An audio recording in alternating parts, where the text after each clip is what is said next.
மேதகு நாகாலாந்து மாநிலத்தின் ஆளுநராக இருந்த மதிப்பிற்கு மரியாதைக்குரிய திரு எல்ஜி அவர்கள் இன்று இறைவனால் அழைத்துக் கொள்ளப்பட்டார். எல்ஜி என்கின்ற அந்த 2 எழுத்து என்பது இந்தியாவின் சுதந்திரத்திற்காக பாடுபட்ட தலைவர்கள் போல இந்த நாட்டிற்காக தன்னை அர்ப்பணித்த ஒரு மாமனிதர் எல்ஜி அவர்கள். இன்றைக்கு இந்த சுதந்திர தினத்தில் அவர்கள் உயிர் பிரிந்திருக்கிறார் என்று சொன்னால் இந்த தேசத்தின் மீது எவ்வளவு பற்று வைத்திருந்தார் என்று உணர முடியும். 1970ஆம் ஆண்டு முதல் சங்கத்தில் இணைந்து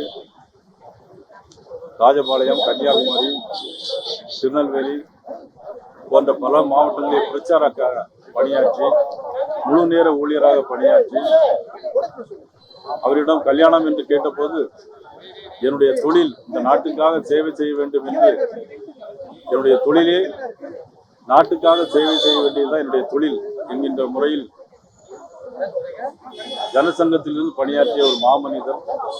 அது மட்டுமல்ல, காங்கிரஸ் கட்சியால் கொண்டு வரப்பட்ட எமர்ஜென்சி காலகட்டத்தில் இவரை அடக்குமுறையின் போது கைது செய்ய நினைத்த போது தன்னுடைய பெயரை ராமானுஜம் என்று மாற்றிக்கொண்டு நிறைய திரைமறைவு வாழ்க்கையில் இருந்து கொண்டு நிறைய பணிகளை இந்த மக்களுக்காக செய்த ஒரு மாமனிதர் நமது அன்புக்குரிய எல்ஜி அவர்கள்.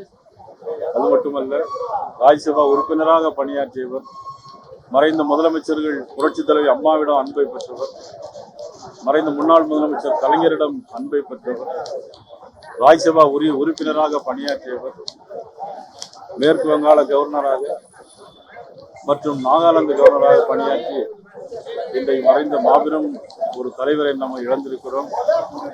அவருடைய குடும்பத்தாருக்கு மட்டுமல்ல, இன்றைக்கு பாரதிய ஜனதா கட்சிக்கும் எங்களுக்கு பேர் இழப்பாக நாங்கள் கருதுகிறோம். பாரதிய ஜனதா கட்சியினுடைய தலைவராகவும் பணியாற்றினார்.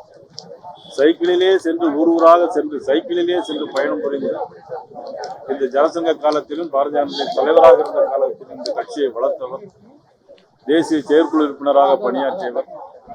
இப்படிப்பட்ட மாமனிதர் இன்றைக்கு எங்களுக்கு பேர் இழப்பாக நாங்கள் கருதுகிறோம். அவர்கள் ஆன்மா சாந்தியடைய இறைவனை வேண்டுவதோடு, நாங்கள் திருநெல்வேலி ஒரு பூத் கமிட்டியுடைய மாநாடு நடைபெறுவதாக இருந்தது 17ஆம் தேதி.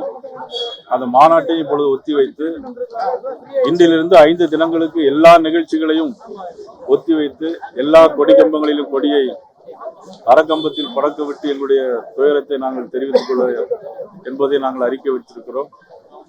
அவருடைய இழப்பு என்பது நாட்டிற்கும் பெரிய இழப்பாகும். ஏன்னா வீட்டிற்கு அவருடைய இழப்பு கிடையாது. ஏன்னா அவருடைய நாட்டினுடைய ஒரு மாமனிதர், நாட்டிற்கு சொந்தக்காரர். அவருடைய இழப்பு பேரிழப்பாக கருதுகிறோம். அடக்கம் எப்பொழுது?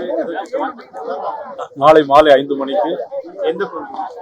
அது இப்ப இடம் தேர்வு செய்துட்டு இருக்கோம். இப்போ உடல் இல்லத்திலேயே வைக்கப்பட வேண்டிய குறுகிய இடமா இருக்கு, மாற்று இடம் இல்ல, அதுக்குள்ள ஏற்பாடுகள் பண்ணியிருக்கோம்.